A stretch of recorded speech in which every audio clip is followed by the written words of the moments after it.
তাকৈ infrastructure এটা auditorium আৰু administrative building 1 কোটিৰ আমি ইতিমধ্যে মুকলি কৰি আহিলোঁ আৰু আজি বাগানপাৰা সমষ্টিত এই NC ভিলেজবিলাক নন কেডাষ্ট্ৰিয়েল এৰিয়া কেডাষ্ট্ৰিয়েল সাৰ্ভে কৰি আজি 325টা পৰিয়ালক মাটিৰ পট্টা ইয়াত প্ৰদান কৰিবলৈ আহিছোঁ। স্বাধীনতাৰ পৰা এতিয়ালৈকে ইয়াত বহুত পৰিয়াল আছিলে, বড়ো অসমীয়া খিলঞ্জীয়া যিবিলাক মানুহ আছে, আজিলৈকে তেখেতসকলৰ নামত এক কঠাও মাটি নাছিলে। গতিকে 325টা পৰিয়ালক ইয়াত মাটিৰ আমি পাট্টা আজি দিবলৈ পাৰিছোঁ আৰু তেখেতসকলে আগত ভূমিহীন আছিলে, আজিৰ পৰা তেখেতসকলে ভূমিৰ মালিক হ'ল। মই তেখেতসকললৈ অভিনন্দন জনাইছোঁ। আমি চৰকাৰ কৰাৰ পিছত কিছুমান চেলেঞ্জেছ আছিলে, কিছুমান প্ৰত্যাহ্বান আছিলে, কাৰণ আগৰ চৰকাৰবোৰে স্বাধীনতাৰ 70 বছৰে 72 বছৰে এই কামবিলাক কৰা নাছিলে আৰু আজি আমি সেইকাৰণে এটা চেলেঞ্জ হিচাপে লৈ এই কামটো কৰিছিলোঁ। এতিয়ালৈকে এইবিলাক হিচাপটো আমি লোৱা নাই। যোৱা মাহৰ হিচাপ 3,23,000 পৰিয়ালৰ আমি ভূমিৰ সমস্যা সমাধান কৰিলোঁ। 70,000 পৰিয়াল মাটি কিনা বেচা কৰিলে। ফৰেষ্ট অঞ্চলতো 42,000তকৈ বেছি পৰিয়ালে আজি মাটিৰ অধিকাৰ পাইছে। এই কামবিলাক আজি আমি কৰিবলৈ সক্ষম হৈছোঁ।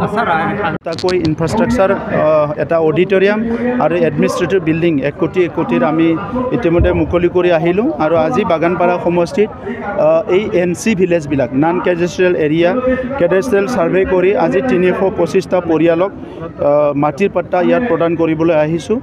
স্বাধীনতাৰ পৰা এতিয়ালৈকে ইয়াত বহুত পৰিয়াল আছিলে, বড়ো অসমীয়া খিলঞ্জীয়া যিবিলাক মানুহ আছে, আজিলৈকে তেখেতসকলৰ নামত এক কঠাও মাটি নাছিলে।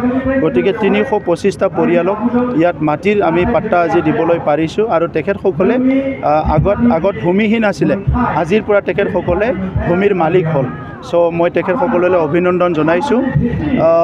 আমি চৰকাৰ কৰাৰ পিছত কিছুমান চেলেঞ্জেছ আছিলে, কিছুমান প্ৰত্যাহ্বান আছিলে, কাৰণ আগৰ চৰকাৰবোৰে স্বাধীনতাৰ 70 বছৰে 72 বছৰে এই কামবিলাক কৰা নাছিলে আৰু আজি আমি সেইকাৰণে এটা চেলেঞ্জ হিচাপে লৈ এই কামটো কৰিছিলোঁ। এতিয়ালৈকে এইবিলাক হিচাপটো আমি লোৱা নাই। যোৱা মাহৰ হিচাপ 3,23,000 পৰিয়ালৰ আমি ভূমিৰ সমস্যা সমাধান কৰিলোঁ। 70,000 পৰিয়াল মাটি কিনা বেচা কৰিলে। ফৰেষ্ট অঞ্চলতো 42,000তকৈ বেছি পৰিয়ালে আজি মাটিৰ অধিকাৰ পাইছে। এই কামবিলাক আজি আমি কৰিবলৈ সক্ষম হৈছোঁ। তাকৈ ইনফ্ৰাষ্ট্ৰাকচাৰ এটা অডিটৰিয়াম আৰু এডমিনিষ্ট্ৰেটিভ বিল্ডিং 1 কোটিৰ আমি ইতিমধ্যে মুকলি কৰি আহিলোঁ আৰু আজি বাগানপাৰা সমষ্টিত এই NC ভিলেজবিলাক নন কেডাষ্ট্ৰিয়েল এৰিয়া কেডাষ্ট্ৰিয়েল সাৰ্ভে কৰি আজি 325টা পৰিয়ালক মাটিৰ পট্টা ইয়াত প্ৰদান কৰিবলৈ আহিছোঁ।